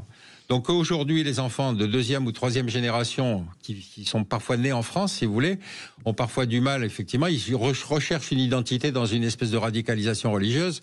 On n'est pas sorti de l'auberge, quand même. C'est ça. Non, mais est-ce que ça risque pas, franchement, et on le voit, enfin, d'entraîner quand même des conséquences dont on ne voit absolument pas comment elles pourraient être contrôlées? Écoutez, de toute façon, moi, il y a 2 exemples qui me frappent, qui sont l'assassinat de 2 professeurs de l'Éducation nationale. Samuel Paty et Dominique Bernard. Ouais. C'est quand même la première fois dans l'histoire de l'enseignement public que 2 professeurs sont assassinés. Ce qui m'a frappé, c'est que le premier a été assassiné par un Tchétchène. Alors vous dites, attendez, les Tchétchènes, pourquoi on l'a accepté en droit d'asile? Ah ben parce que les Tchétchènes, ils sont massacrés par les Russes. Les Russes nous disaient, faites attention, les Tchétchènes sont des mecs qui règlent tout à coups de feu. Ah non, c'est des victimes. Le jeune Anzorov arrive à l'âge de 9 ans, il fait l'école publique française. Et à 15 ans, il décide d'aller décapiter un professeur qu'il ne connaît pas, dont il a appris qu'il avait soi-disant commenté les images de Charlie Hebdo. Et donc, il va aller sans se le faire identifier pour le suivre, pour le décapiter. Bon. Donc, je me pose une première question, c'est est-ce qu'on avait jugé de la dangerosité de Tchétchènes quand on les a acceptés? Deuxième aspect, celui de Dominique Bernard, qui lui va être assassiné par un de ses anciens élèves. Pareil, lui, c'est un Ouzbek. Alors, vous dites, attendez, c'est pas 2 pays dans lesquels la politique française est particulièrement menaçante.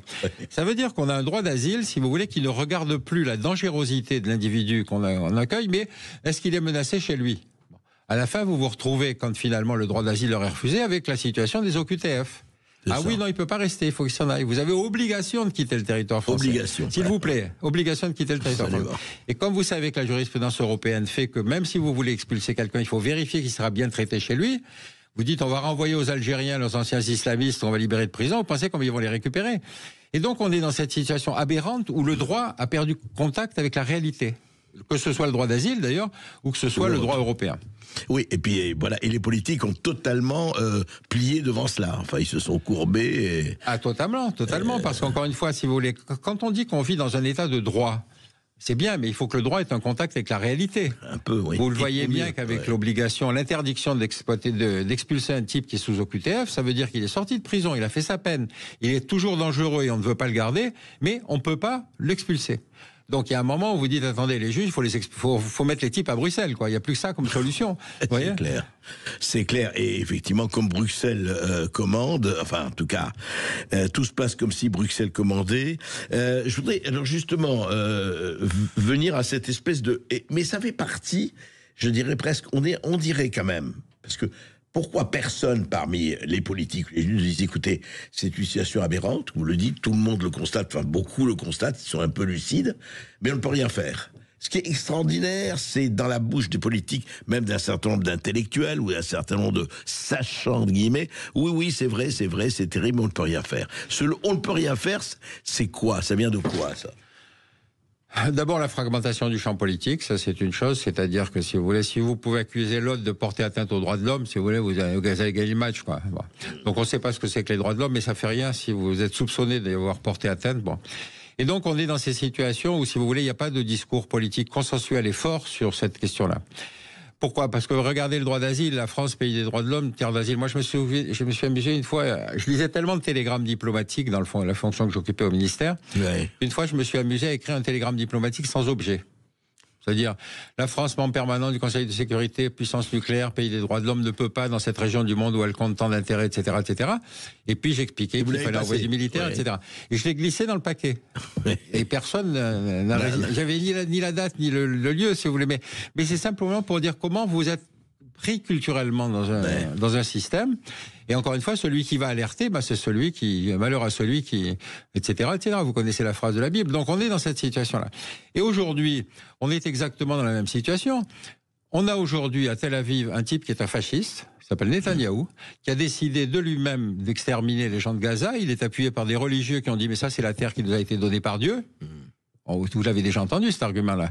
Oui. En même temps, il soutient la recolonisation de la Cisjordanie avec des religieux qui créent des villages fantômes, pirates, protégés par l'armée. Et après, il décide d'étendre la guerre à l'Iran. Ça fait quand même un peu beaucoup, non ? Certes, mais enfin, attendez, juste pas pour prendre la position, mais il peut vous dire aussi que le Hamas, et je ne parle pas seulement du 7 octobre, avait pour but, et dans sa charte, l'éradication de l'État d'Israël. Oui, vous avez, vous le savez. Mais là, vous avez la preuve de l'éradication du peuple palestinien. Oui, enfin, il n'est pas, heureusement, il n'est pas encore mort. Attendez, on est à 50 000 morts à Gaza. Oui. Ça fait quand même beaucoup, quand même. Oui, et encore une fois, c'est pas parce qu'un type fait un attentat au sol qu'il est qualifié de terroriste que celui qui envoie une bombe à 3000 mètres d'altitude, qui fait pas la différence entre une femme, un enfant et un terroriste, lui est un combattant. C'est quand même assez étonnant. Quand vous avez eu les négociations pour la libération des otages, vous savez que Israël avait accepté un certain échange à condition qu'ils n'aient pas de sang sur les mains. C'était libération de quelques otages contre ce qu'on appelait des prisonniers. Les prisonniers de quoi ? C'était des types qui avaient, s'ils n'avaient pas de sang sur les mains, qu'est-ce qu'ils avaient fait ? Ils avaient jeté des pierres sur Tsahal. Voyons, on ne mesure plus le parallélisme. Sauf que, alors c'est très compliqué. Enfin, pour moi, c'est une situation. Enfin, pour moi, pas seulement pour moi, c'est une situation très compliquée parce que vous savez que Yahya Sinwar, par exemple, hein, qui avait été soigné dans un hôpital israélien d'un cancer du cerveau et avait été guéri. C'est très compliqué, ça. Bien sûr. C'est vrai que moi, je ne crois pas du tout qu'il y a éradication. D'abord, le vrai problème, il est que comment, si vous voulez, au fond, quand il y a un refus comme ça, quand il y a d'un côté des extrémistes qui veulent le grand Israël, mais d'un autre côté, des gens qui vous disent et qui l'écrivent, etc., qu'il n'est pas question qu'il y ait 1 centimètre carré de terre qui ne soit pas arabe et qu'il faut les éliminer et les tuer, c'est des deux côtés, c'est terrible. Vous avez en fait deux psychismes de part et d'autre, l'un considérant comme le héritier des nazis et l'autre le considérant comme l'héritier des occupants. C'est ça. Oui, c'est vrai. Mais simplement, vous ne pouvez pas opposer aux Palestiniens la Shoah. Parce que je veux dire, autant la réparation vis-à-vis de nous, l'argumentaire se reçoit, mais eux, en créant Israël, on crée des victimes, qui encore une fois, les Palestiniens, qui eux, ont mis des années à être reconnus comme tels.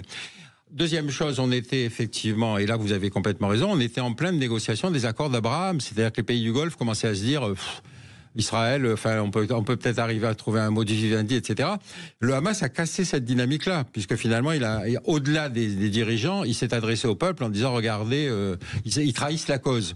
Donc, pour le cas des musulmans, le psychisme, c'est très intéressant, c'est que le salafisme, aujourd'hui, qui est une création saoudienne, hein, bon, on peut l'appeler wahhabisme, mais enfin, c'est ça, le salafisme. Oui, ça tue plus de musulmans que de non-musulmans.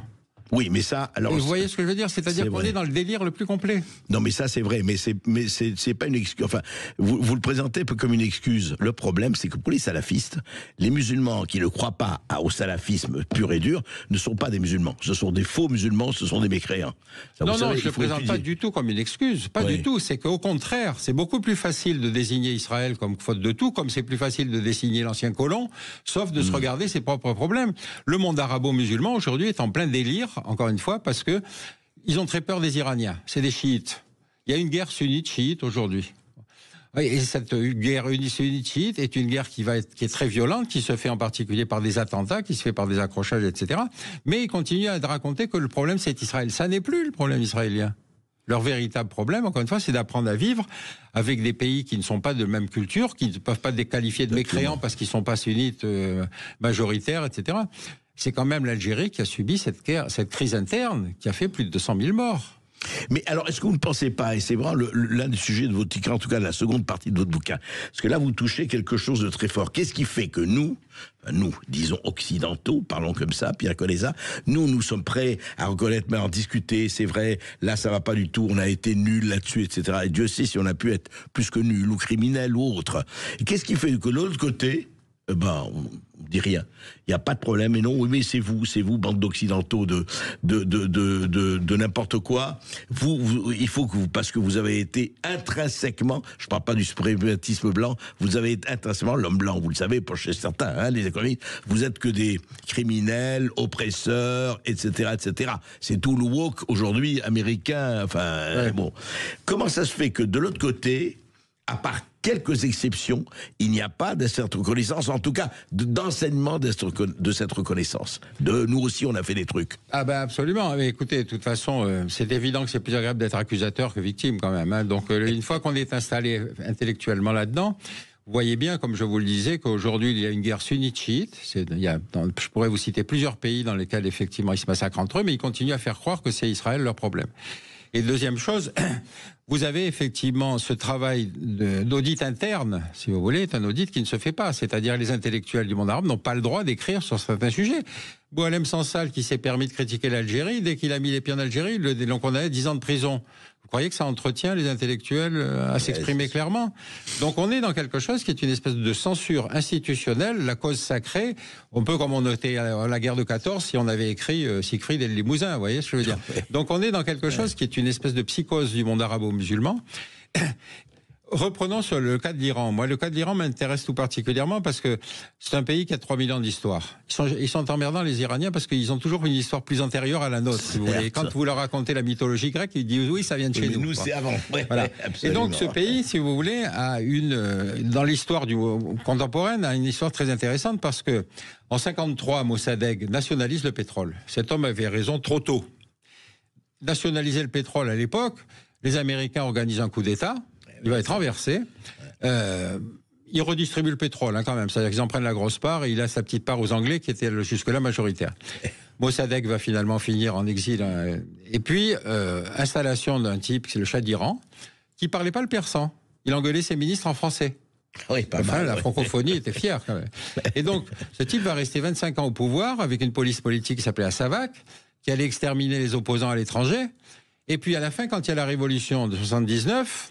Rappelez-vous, on pensait que Khomeini était une espèce de fantoche. Giscard propose de l'accueillir à Auvers-sur-Oise.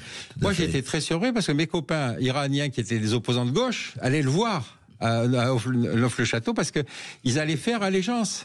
Ils comprenaient pas qui était ce type, mais ce type était un révolutionnaire extraordinaire puisqu'il réintroduisait la religion dans la politique internationale. Et ça, on n'a pas pu le comprendre. Alors, on va en parler de ça, justement, la réintroduction de la politique et ce qui se passe aujourd'hui par rapport, chez nous aussi, la gauche, les islamistes, etc. C'est vraiment un des aspects les plus intéressants de ce qu'on vit aujourd'hui. À tout de suite, avec Pierre Conessa, on se retrouve dans 2 minutes. Sud Radio, Berkov dans tous ses états. Passionnant livre, passionnant ouvrage, effectivement, sur l'Occident, repentance et victimisation, sur l'homme blanc, où on en est, et surtout, comment l'homme blanc se fait cocufier, enfin c'est mon appellation, hein, pas celle de Pierre Conessa, par rapport à ce qui se passe aujourd'hui en pensant qu'il va s'en sortir. Et je pensais à l'Iran, on parlait de l'Iran, et on rappelait, Pierre Conessa, qu'en 1979, moi j'avais des amis du Toudé, gauchistes et communistes. Vous en avez eu aussi qui disaient formidable, on est allé voir le Khomeini, c'est un révolutionnaire, il va nous aider et on va faire la révolution en Iran et ça va être le socialisme à visage humain, etc., etc. On a vu ce qui s'est passé, il est arrivé et en 15 jours ou un mois, les gauchistes et les communistes ont été, je dirais, pulvérisés façon puzzle, comme disait un certain Michel Audiard. Et au fond, c'est intéressant, on parlait de ça hors antenne, c'est que l'État islamique d'Iran, c'est vraiment l'introduction officielle de la religion en politique. En politique internationale, oui, absolument. Oui. Absolument. On était, nous, si vous voulez, dans Marx, depuis Marx, Freud et Nietzsche, on savait que la religion, c'était fini. Bien sûr. Or, en fait, tout à coup, on retrouve un pays qui se construit son identité nationale avec cet enracinement qui est l'islam dans l'identité iranienne, hein, il ne faut pas le négliger. Bien sûr. Mais qui tout à coup, alors, ce qui caractérise le chiisme par rapport au sunnisme, c'est que le chiisme a une hiérarchie. C'est-à-dire une hiérarchie religieuse, vous savez, avec les ayatollahs, etc. Et donc, c'est un peu proche du catholicisme, où effectivement, vous avez un pape. Ce qui n'est pas le cas du protestantisme. Donc, ces religions à hiérarchie sont des religions, évidemment, qui ont un ancrage politique. Dans un pays comme l'Iran, c'était évidemment tout à coup redevenu un poids important. Pour vous donner une idée, le Shah d'Iran était un individu qui avait passé sa jeunesse en Italie et qui ne parlait pas le persan ou qui le parlait très mal. Donc quand il faisait un discours, il était obligé de lire ses notes et il engueulait ses ministres en français. Donc quand vous êtes cette accroche-là avec un leader qui n'a pas cette capacité, elle, à fédérer, ce qui est une composante forte de ce nationalisme iranien, bien sûr, vous avez eu un individu qui, lui, tout à coup, a bouleversé la planète, quoi. C'est ça, et qui a bouleversé la planète, et qui s'est... Et ça me fait penser, comparaison n'est pas raison, mais quand même, ça me fait penser aux gens ici aujourd'hui en France, qui, allez, il faut le dire, flattent les frères musulmans, je dis bien les frères musulmans, et l'islamisme politique n'a pas grand-chose à voir avec la majorité des musulmans, enfin, à mon avis. mais quand même, et qui pensent qu'ils vont, eux, faire la révolution avec eux. Ce qui est quand même... je ne sais pas ce que vous en pensez. Je crois qu'il y a eu effectivement une espèce de transformation sociologique en France qui fait que l'ouvrier n'est plus la classe dominante. Bon. Et donc les gens de l'extrême gauche ont pensé que le réservoir de voix était le réservoir de vote musulman. Mais il n'y a pas de vote musulman. C'est-à-dire que vous avez comme moi des amis avocats, ingénieurs, etc., qui trouvaient la place dans cette société. Simplement, effectivement, quand il y a un attentat, on va les voir en leur disant « Bon, alors vous êtes musulmans, qu'est-ce que vous en pensez ?» C'est-à-dire tout à coup, on les renvoie à une identité qu'ils ont abandonnée depuis longtemps. Alors, le rapport sur les frères musulmans est très intéressant parce qu'évidemment, la première version qu'on a connue, nous, c'est les attentats sur le territoire, donc c'était la version salafiste. Les frères musulmans ont été beaucoup plus habiles parce qu'encore une fois, c'est une organisation avec des leaders, avec des gens qui pensent la société. Et eux, ils ont choisi de se battre sur des théâtres secondaires. C'est-à-dire, vous ne pouvez pas, dans le droit de la famille, imposer à une famille que leur petite fille ne porte pas le voile. Parce que vous êtes la conjonction du droit de la liberté, si vous voulez. On les voit effectivement, clubs sportifs musulmans. On va les voir sur des sujets comme cela, parce que ce sont des sujets... Ils font de l'entrisme. Ils font de l'entrisme, mais sur des théâtres secondaires. Parce que là, à ce moment-là, vous ne pouvez difficilement dire on va faire une loi pour que les parents interdisent à leur petite fille de porter le voile. Donc, vous voyez, on est sur des situations comme celle-là. Ils ont beaucoup plus d'intelligence. Et donc, ils ont d'ailleurs présenté pas mal de candidats au municipal aussi, parce que là aussi, c'est une manière de prendre à leur avantage la loi républicaine, mais fondamentalement, il y a un régime derrière. Moi, je reviens à une pensée politique derrière. Moi, je reviens souvent sur un constat que je répète à l'infini, c'est que la France est le pays qui a la plus grosse communauté musulmane, la plus grosse communauté juive, la plus grosse communauté arménienne, la plus grosse communauté chinoise, la plus grosse communauté vietnamienne des pays de l'Union européenne. Or, nous n'avons des problèmes qu'avec le séparatisme musulman. Donc il ne faut pas renverser la charge de la preuve. Le système d'intégration marche. La question, c'est pourquoi y a-t-il du séparatisme musulman? Et c'est là que les frères musulmans, si vous voulez, jouent sur une espèce de velours, parce que vous avez des partis politiques qui vont aller dans le sens de la victimisation, alors qu'il n'y a pas de preuves. Il y a 1200 lieux de culte en France. Ils ont besoin de voix. C'est calcul électoral. Ah oui, complètement.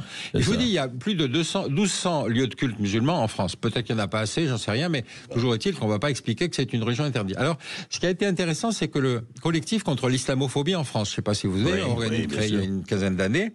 Donc, CCIF, oui. J'avais besoin de les voir parce que je travaillais sur je ne sais quel rapport. Alors j'appelle et je tombe sur la porte-parole. La porte-parole était une convertie. Et je lui dis, je voudrais discuter avec vous parce que je travaille sur le terrorisme islamiste, etc. Elle me dit, nous, ça ne nous concerne pas. Seuls nous intéressent les actes islamophobes. Je dis, mais attendez, Mohamed Amra, vous avez dit... Non, seuls nous intéressent les actes islamophobes. Alors j'ai dit, c'est marrant, quand je parle avec vous, j'ai l'impression de parler avec le CRIF. Alors le seul fait de l'avoir comparé avec le CRIF, si vous voulez, a fait gloup. J'ai dit, quand vous avez un juif radical et un musulman intégriste qui se tapent dessus, comment fait-on? C'est de l'islamophobie ou c'est de l'antisémitisme? Mais parce que le concept s'est installé. L'idée de l'islamophobie, et puis pareil, vous avez d'autre côté, pareil aujourd'hui, c'est que les juifs institutionnels, enfin les juifs religieux utilisent le concept d'antisémitisme institutionnel. Alors quand vous dites, mais attendez, trouvez-moi une loi qui diabolise les Russes ou les Juifs ou les musulmans. Vous voyez, donc, ce processus de discussion est particulièrement pervers. Et c'est pour ça qu'il faut effectivement combattre cette espèce d'utilisation, de manipulation de ce qu'on appelle la repentance et victimisation. En tout cas, lisez, je vous le conseille vraiment, je vous le recommande, le livre de Pierre Conessa, L'homme blanc peut-il encore donner des leçons de moralité? En fait, juste Pierre Conessa, une dernière question, mais rapide, et à réponse rapide. Est-ce qu'on peut en sortir de cette espèce de je dirais presque de gloubi-boulga cognitif et psychique?